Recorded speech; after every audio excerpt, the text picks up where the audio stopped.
কথা শুনে রাখ সিধু, তুই যতবার আমার ক্ষতি করতে আসবি ততবার কিন্তু তোর নিজেরই নাক কাটা যাবে।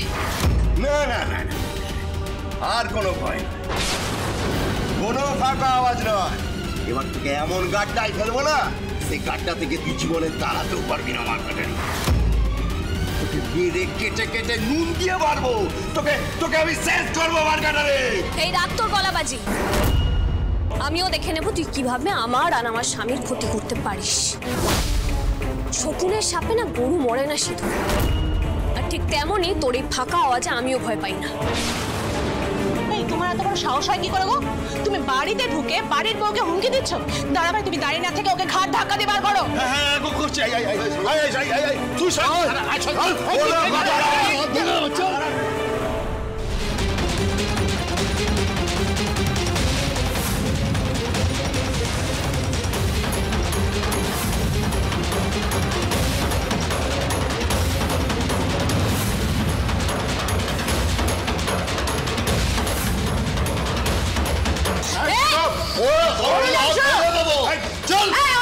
তুই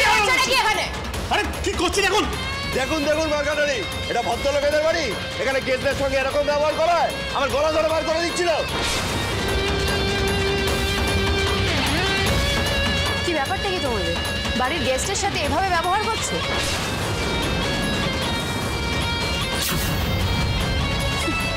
গেস্ট? কে গেস্ট? আপনি ছোট লোকটাকে আপনার অতিথি বলেন? হ্যাঁ বলছি।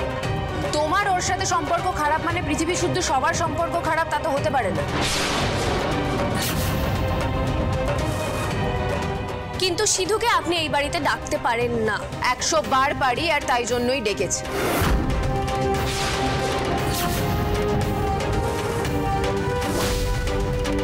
সিধু এখন এখান থেকে কোথাও যাবে না, কারণ ওর সাথে আমার কথা আছে। সিধুর মতো একজন শয়তান অপরাধীর সাথে আপনার কি কথা থাকতে পারে আমি তো বুঝতে পারছি না। হ্যাঁ আছে। আর তুমি এত কথা কেন বলছো পুতুল?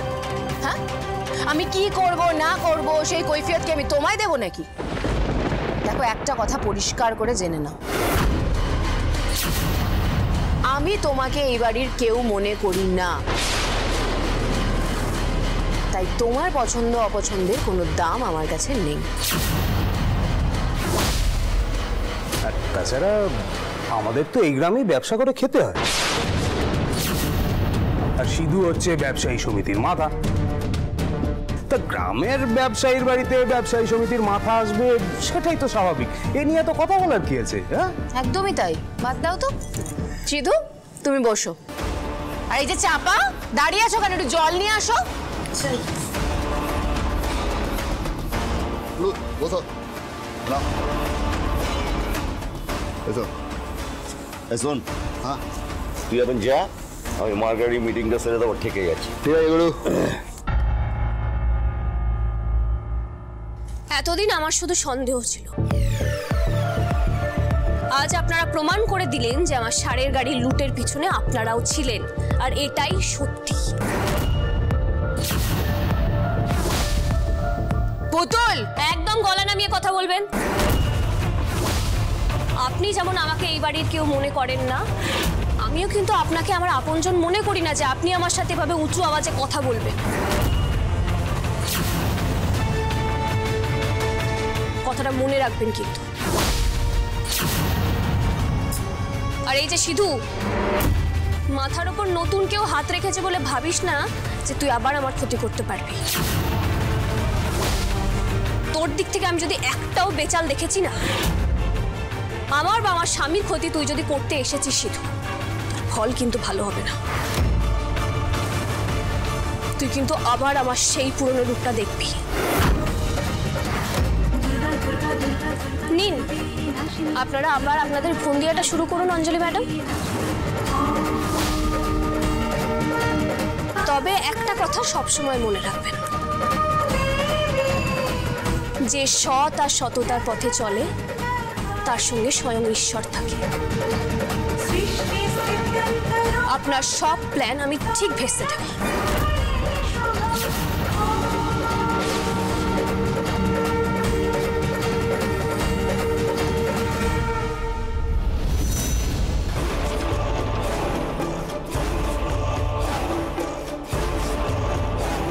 খাবে বলো সিধু? মিতুল একটু চা বানিয়ে নিয়ে এসো। হ্যাঁ চাপা খাও না। তাহলে একটু শরবত করে দিই। ঠিক আছে ঠিক আছে। কি ব্যাপার বলুন তো ছোট ম্যাডাম? হ্যাঁ আমাকে তো জামাই আদর করছেন, কি ব্যাপার? ও মা, তুমি বুঝতে পারছো না? প্রথমে জামাই আদর করব, তারপর জামাই ঠ্যাঙাবো, তবেই তো মজা। মানে লজ্জা করে না তোমার? এতগুলো দিন ধরে কাঁড়ি কাঁড়ি টাকা নিচ্ছ, এতগুলো সুযোগ করে দিলাম, তাও তুমি কিচ্ছু করতে পারলে না পুতুলের। একটা ওই মালের গাড়ি চুরি করলে, আবার সেটাও পেয়েও গেল। তা ও টিটিপি নাকি তুমি একটা ফেলটু গুন্ডা? সে আবার বলতে, মেজ বৌদি তো বলে বলে পারেনি, দেখুন আপনি পারেন কিনা। দেখো ছোট কথা, ফালতু কথা বলবেন আমার কাছে, বলে দিলাম। এই তুমি একদম বেশি কথা বলবে না। তুমি আবার ওকে বলছো ফালতু বকবে না? টিটিপির তো কিছু করতে পারছো না, তার মধ্যে ওই ময়ূকটাও আবার চাকরি পেয়ে গেছে। কি চাকরি? দিদি করবে চাকরি? দেখুন কি করে মুটে চাকরি পেয়েছে। চাকরি পেয়েছে না, একটা বড় কোম্পানিতে চাকরি পেয়েছে। আমি তো শুনেছিলাম লাইফ লাইন বলে একটা ফার্মাসিউটিক্যাল কোম্পানিতে অপারেশন ম্যানেজারের পোস্টে কাজ করছে। কি বলে? লাইফ লাইফ লাইফ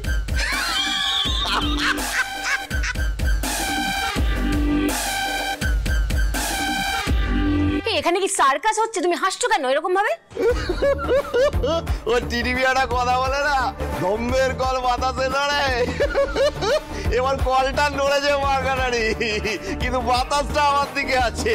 ওই যে ফুলকুমার যে কোম্পানিতে জয়েন করেছে, ও কতদিন ওখানে চাকরি করতে পারে সেটা দেখে নিয়ে মার্কাটারি।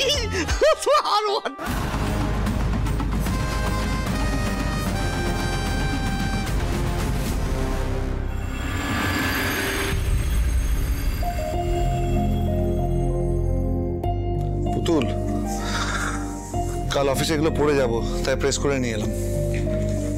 মামা তুমি বাইরে থেকে কেন করিয়ে আনলে? আমিও তো তোমায় বলতে ভুলে গেছি, ছোট মামায় বলেছিল যে ইস্ত্রি করার দরকার হলে ছোট মার ঘর থেকে নিয়ে আসতে। পুতুল, পুতুল, হ্যাঁ কি ভাবছো এত? ভাবছি সিধুকে কিছুতেই ওর উপযুক্ত শাস্তিটা আমি দিতে পারলাম না, কিছুতেই পারলাম না। আমার খুব ভয় করছে জানো তো। পুতুল,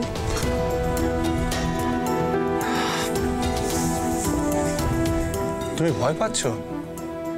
ভয় পাচ্ছি গো, কারণ এতদিন ভাবতাম যে অপরাধীকে পুলিশের হাতে তুলে দিলেই নিশ্চিন্ত, তা তো নয়। অপরাধী জেলে বসেও অপরাধের সাম্রাজ্য চালাতে পারে, এটা তো দেখলামই আমরা। শিবানী জেলের মধ্যে বসেই সিধুর সঙ্গে ডাকাত দলদের যোগাযোগ করিয়ে দিল। ডাকাত দল আমাদের ষাঁড়ের গাড়ি লুট করল। আর সিধুকে তো দেখলামই আমি, সাহস যেন দিনকে দিন বেড়েই চলেছে। পুতুল, আমার কি মনে হয় বলো তো, তুমি বেশি ভাবছো।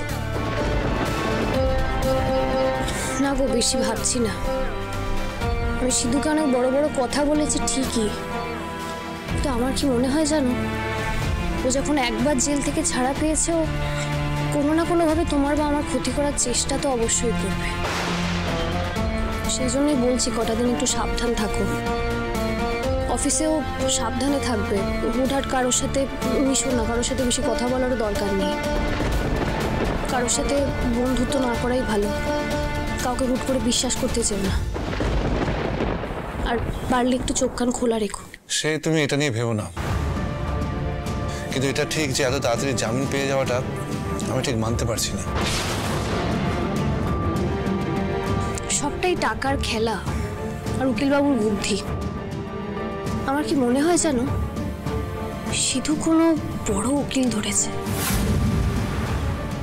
আসলে চিন্তা হচ্ছে যে এর আগে তুমি যখনই কোথাও কাজে ঢুকেছো, সিধু সেখানেই গিয়ে কোনো না কোনো একটা গন্ডগোল করেছে। সেই জন্যই খুব ভয় হচ্ছে জানো। তুমি এই নিয়ে ভয় পাচ্ছ পুতুল?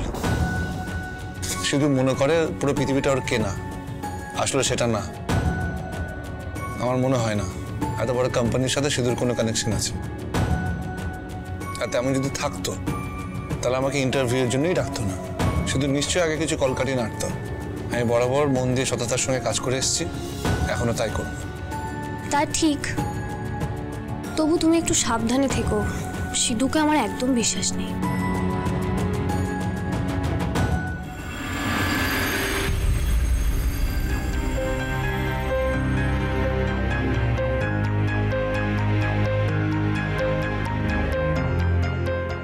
পুতুল মা, ও ম্যানেজার বাবু, আসুন আসুন, ভিতরে আসুন আসুন।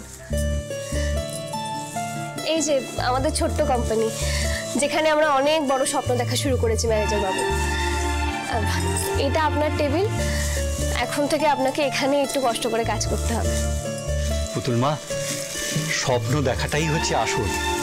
লক্ষ্য স্থির থাকলে আর বুকের মধ্যে স্বপ্ন থাকলে মানুষ ঠিক এগিয়ে যায়।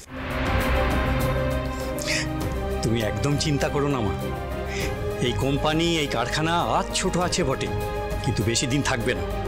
কারণ যে সার তোমরা তৈরি করছো এ অত্যন্ত গুণমানের সার। অবশ্য সেটা তো হওয়ারই ছিল। একদিন তুমি এই গুণমান সম্পন্ন সার বিক্রি করে বড় বাড়ির কোম্পানিকে কত কত লাভ দিয়েছো।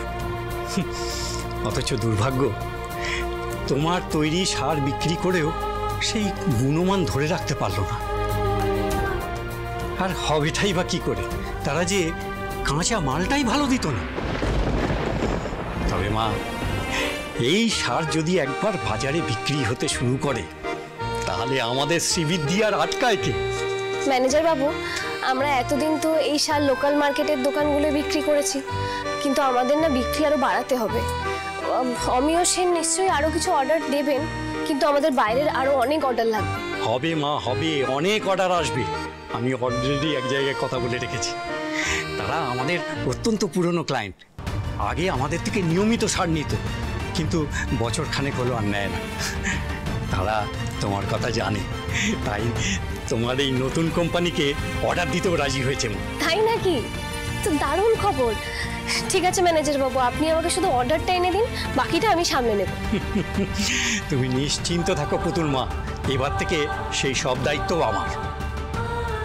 পুতুল, পুতুল, কিশোরদা, দাও দাও। আচ্ছা সাবধানে, ভারী আছে কিন্তু। এটা হচ্ছে তোদের এখানকার খাবার, হ্যাঁ? আর এটা ময়ূরদার। আচ্ছা ম্যানেজার বাবু, বলছি আমাকে না একটু মিষ্টির বাবার খাবারটা দিতে ওর অফিসে যেতে হবে, আর ফেরার সময় মেয়েকে স্কুল থেকে নিয়ে একেবারে তারপর ফিরবো। আপনি ততক্ষণ একটু এদিকে কাজটা সামলে নিন, চাইলে কিশোরদাকেও কিছু কাজ দিতে পারেন। হ্যাঁ ম্যানেজার বাবু, আমি আছি। আচ্ছা বলছি, আপনি কিন্তু খেয়ে নেবেন অবশ্যই। তোমরাও কিন্তু সবাই খেয়ে নিও, হ্যাঁ? আচ্ছা আচ্ছা বাবা, তুমি কিচ্ছু চিন্তা করো না, তুমি নিশ্চিন্তে এসো। ঠিক আছে, আমি আসছি। এসো। এলাম কিশোরদা। হ্যাঁ হ্যাঁ, সাবধানে এসো।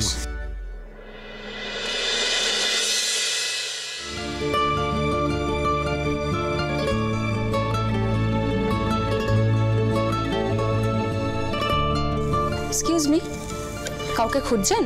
হ্যাঁ নমস্কার, আমার নাম পুতুল রায়চৌধুরী। নমস্কার ম্যাডাম, বলুন কিভাবে হেল্প করতে পারি? আমার স্বামী এখানেই কাজ করেন, মানে সবে জয়েন করেছেন। ও আচ্ছা, আপনি কি ময়ূক স্যারের ওয়াইফ?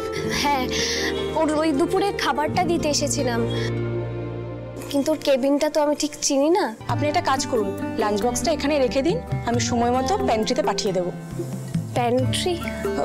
খাবার জায়গা, আমাদের অফিসে সবাই ওখানেই খাওয়া দাওয়া করে। আচ্ছা আচ্ছা।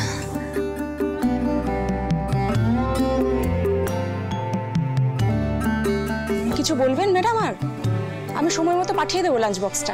না না, সেটা নয়, আপনাকে একটা অনুরোধ করব, মানে যদি কিছু মনে না করেন, আমাকে যদি একটাবার যেতে দিতেন ওর কেবিনে। আসলে ম্যাডাম, আমরা তো বাড়ির লোকজনকে ভেতরে অ্যালাউ করতে পারি না যখন তখন, খুব এমার্জেন্সি না থাকলে। না না, এমার্জেন্সি বলতে একটা ভীষণ জরুরি কথা না ওকে জানানোর আছে, আমি ফোনে ওটা বলতে পারবো না, আপনি যদি একটু। আচ্ছা ঠিক আছে, আপনি যান।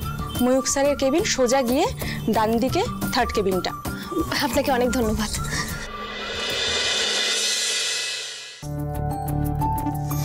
মে আই কাম ইন স্যার?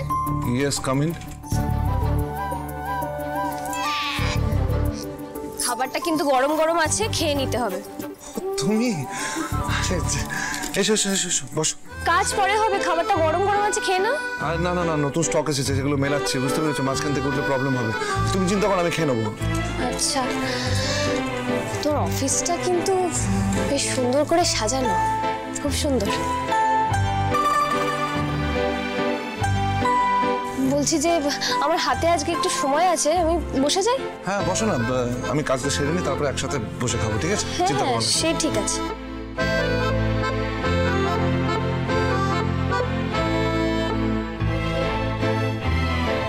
এগুলো কিসের ওষুধ গো? কোনগুলো? এগুলো ওটা ওটা জীবনদায়ী ওষুধ। ওটা কিন্তু ওরাল না। এই অ্যাম্পুলটা দেখছো, অ্যাম্পুল থেকে সিরিঞ্জে করে নিয়ে ইঞ্জেকশন দেওয়া হয়। আর যে লেবেলগুলো দেখছো, এর মধ্যে ব্যাচ নাম্বার, এক্সপায়ারি ডেট, দাম সব কিছু লেখা আছে। ও আচ্ছা আচ্ছা।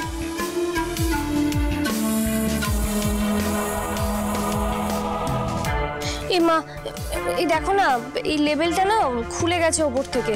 তোর কাছে গ্লু বা কিছু থাকলে দাও না, লাগিয়ে দিচ্ছি আমি। ও হ্যাঁ, দাঁড়াও।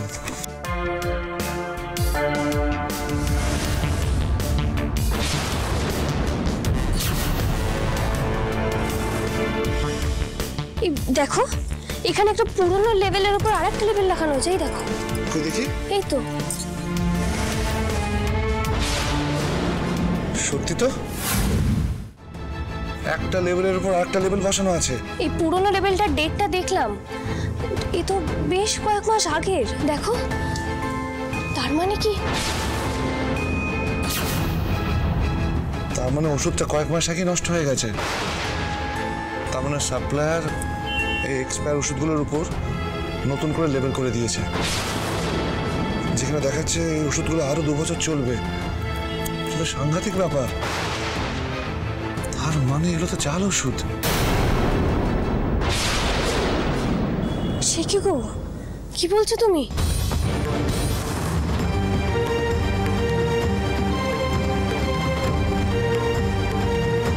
বাবা, এটা পুরোটাই জাল ওষুধ। তার মানে পুরো স্টকটাই জাল ওষুধ পুতুল। সর্বনাশ! এই ওষুধ যদি মানুষের শরীরে যায় তাহলে তো বিরাট বড় ক্ষতি হয়ে যাবে। তো সাংঘাতিক ব্যাপার, তুমি ভাগ্যিস দেখলে। আমি এতক্ষণ ধরে শুধু নাম্বার নোট করে যাচ্ছি, ভাবতেই পারছি না এরকম কিছু থাকতে পারে পুতুল। আমার কি মনে হচ্ছে বলো তো পুতুল, যারা ওষুধগুলো সাপ্লাই করেছে তাদের মধ্যে কেউ এই ওষুধ কাজটা করেছে। সাপ্লায়ারের এত সাহস হবে যে জাল ওষুধ দেবে? আর একটা দুটো তো নয়, তুমি তো বললে গোটা স্টকটাই জাল ওষুধ। আচ্ছা, এই কোম্পানিটাই আবার জাল ওষুধের কারবার করে না তো? জানি না পুতুল, কিন্তু এর মধ্যে কোনো না কোনো গন্ডগোল তো আছে। শোনো না, তুমি না আর ব্যাপারটা ফেলে রেখো না, এক্ষুনি একবার গিয়ে এমডির সাথে কথা বলো।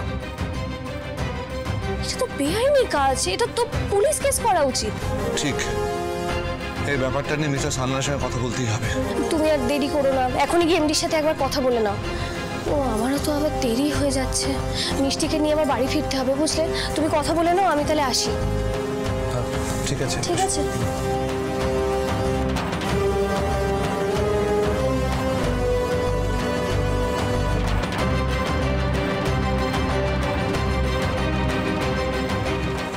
এমডি সাহেব ব্যস্ত আছে কিনা কে জানে, কিন্তু ব্যাপারটা নিয়ে এক্ষুনি কথা বলতে হবে, এক্ষুনি কথা বলতে হবে। স্যার আসবো স্যার? সরি, একটু পরে আসুন, একটা জরুরি কাজের মধ্যে আছি। স্যার আমি একটা জরুরি ব্যাপার নিয়ে আলোচনা করতে এসেছি, মানুষের জীবন মরণের প্রশ্ন। কার আবার জীবন মরণের সমস্যা হলো?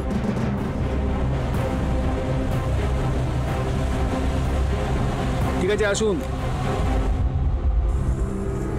স্যার, আমরা যাদের জন্য জীবন দেওয়া ওষুধ তৈরি করি, যারা আমাদের কোম্পানিকে বিশ্বাস করে ওষুধ কেনে, সেসব পেশেন্টদের জীবন মরণ সমস্যা স্যার। স্যার, এই ইঞ্জেকশনের অ্যাম্পুলেন্টটা দেখুন স্যার, এই ওষুধটা এক্সপায়ার করে গেছে। এই ওষুধের যে কার্যকারিতার সময়সীমা সেটা পেরিয়ে গেছে স্যার। এখন যদি এই ওষুধটা কাউকে দেওয়া হয়, তা তো রোগ সারবেই না, উল্টে স্যার প্রাণ সংশয় হয়ে যাবে। অথচ স্যার দেখুন, এই এক্সপায়ারি ওষুধকে নতুন ওষুধ বলে চালানো হচ্ছে। এই দেখুন, এই পুরোনো যে ডেটটা আছে সেটা কেটে দিয়ে তারপর নতুন ডেট লেবেল করা হয়েছে। দেখুন স্যার, এটা তো মানুষের সাথে বিশ্বাসঘাতকতা। সে কি, এ তো সাংঘাতিক ব্যাপার। ইয়েস স্যার, দেখুন। হ্যাঁ স্যার, যে সাপ্লায়ার এই ওষুধগুলো পাঠিয়েছে সে তো মানুষ মারার কল খুলেছে। ডেট এক্সপায়ার করা ওষুধ নতুন বলে চালিয়ে সে তো আমাদের কোম্পানি সর্বনাশ করছে, আর যারা আমাদের ওষুধ কিনছে তাদেরও সর্বনাশ করছে। এক্ষুনি পুলিশকে খবর দিয়ে এই সাপ্লায়ার বিরুদ্ধে কেস করা উচিত, ওদের হাত করা পড়ানো উচিত স্যার। না না, আপনি বড্ড তাড়াতাড়ি উত্তেজিত হয়ে পড়েন, প্লিজ একটু শান্ত হন। স্যার, আমি শান্ত হতে পারছি না। শান্ত হতে হবে ময়ূক, আমি বুঝে গেছি পুরো ব্যাপারটা কি হয়েছে। এবার আপনাকে বুঝতে হবে যে এটা আমাদের কোম্পানির রেপুটেশনের প্রশ্ন। দেখুন, আমাদের কোম্পানির দীর্ঘদিনের একটা রেপুটেশন আছে, আর এই সময় যদি একটা পুলিশ কেস হয় তাহলে মার্কেটে পুরো রটে যাবে, জানাজানি হয়ে যাবে যে আমাদের কোম্পানিতে জাল ওষুধ বিক্রি হয়। নিমেষে আমাদের কোম্পানির সেল একদম বন্ধ হয়ে যাবে। কাজেই এই ব্যাপারটা একটু অন্যভাবে ট্যাকেল করতে হবে। আমি দেখছি কি করা যায়, আমাকে একটু সময় দিন, আমি ভেবে দেখছি কি করা যায়। হ্যাঁ, কিন্তু স্যার আমি যেটা কোনো কিন্তু নয়, আমি তো বললাম আমি পুরো ব্যাপারটা দেখে নিচ্ছি। আপনি শুধু আপনার মুখটা বন্ধ রাখবেন, ঠিক আছে? কোথাও কোথাও কারুর সঙ্গে এই ব্যাপারে আর কোনো আলোচনা করবেন না, ঠিক আছে? আপনি এবার নিজের কাজে যান প্লিজ, কিন্তু প্লিজ।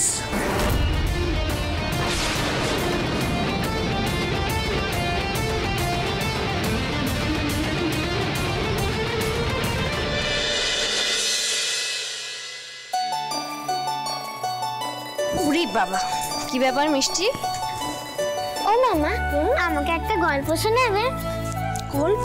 সে কি রে, হঠাৎ গল্প শোনার ইচ্ছে হচ্ছে? তো খেলতে যাবি না? না, আমার খেলতে ভালো লাগছে না। মেয়ের খেলতে ভালো লাগছে না, তা কি করতে ভালো লাগছে শুনি? আমি একটু তোমার কাছে থাকবো। বলে বাবা রে, আমার মিষ্টি শোনা। ও মা, আমাকে একটা গান শোনাবে? সেদিনকে পার্কে নিয়ে গিয়ে যেমন গান শোনালে।